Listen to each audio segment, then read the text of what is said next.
Notes for my February 2025 reading of Murder Under a Honeymoon by Abigail Keam. Today is Wednesday, 12 February 2025. I'm Tanis Coralee Leonhardi, she, her, hers of Seattle. I'm going to talk through my book and reading notes for my February 2025 reading of a honeymoon mystery novel set on a ship during the main character's honeymoon.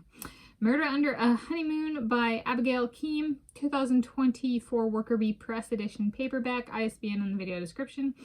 I started the book on Sunday, 9 February 2025 and finished the book on Wednesday, 12 February 2025. It was 270 pages. It took me 4 days, 60 pages Sunday, 100 pages Monday, 50 pages Tuesday, 60 pages Wednesday. I gave it a rating, 4 out of 5 stars. This is what it looks like. It's like medium font with like 1.0 to 1.25 spacing kind of throughout the book. And so in reading it and finishing it and then referring to the description, it's a honeymoon set on an ocean liner ship, but it sounds like there's the honeymoon itself between the main character and her husband spans more than one book, is kind of how it came across in marketing. And so I got part of that story. And so essentially they're out on this ship and there is a storm, and during the storm jewelry is stolen from the main character and her husband, and they find a bartender has been killed.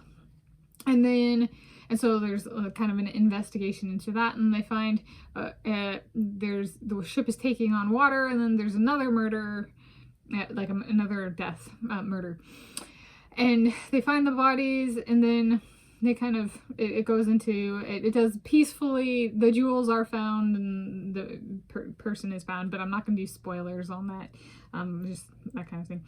And so another ship comes to rescue the people on this main ship that's taking on water. Even though they tried to apply a fix, they still needed the other ship to come and rescue them. So it kind of follows that. I'd say I give it a 4 out of 5 stars in terms of, there's enough that I could talk about it at the dinner table each day and actually have like some sort of plot development. There was, I think if it's closer to one's culture, it might be more meaty, but it was good and moderate content for kind of like light reading. I think there's on page 191. There was a sentence that kind of stood out to me in terms of like a culture thing. So he said, quote, "He has made negative remarks about Hitler and Mussolini at private events," unquote.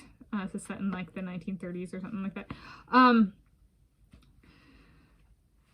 This is kind of fueled by the like private network kind of culture, where it's like a person hears about something that might come to be, whether or not it does, through kind of who they know and like in-person interactions in like a private setting, and then like heard through the grapevine kind of thing. And so it's like this is kind of that kind of like high society culture, although that kind of culture can exist at any level of society, so it's not necessarily a high society culture, though it might be stigmatized towards high society. I was like, yeah, there we go. And so it was a helpful comment because there's a reminder of like, this is that kind of a culture propagation book. So it's like, that's a good comments you have at comments had and some sort of conversation somewhere become the fuel for other people's conversation, including in this book. But that can be a real life thing as well. So there we go. Those are the notes for my February 2025 reading of Murder Under a Honeymoon by Abigail Keam. Cartoonish kind of visual. If the person, the main character Mona, really does have a dog, the poodle, I don't think it was actually mentioned in the book. So there we go.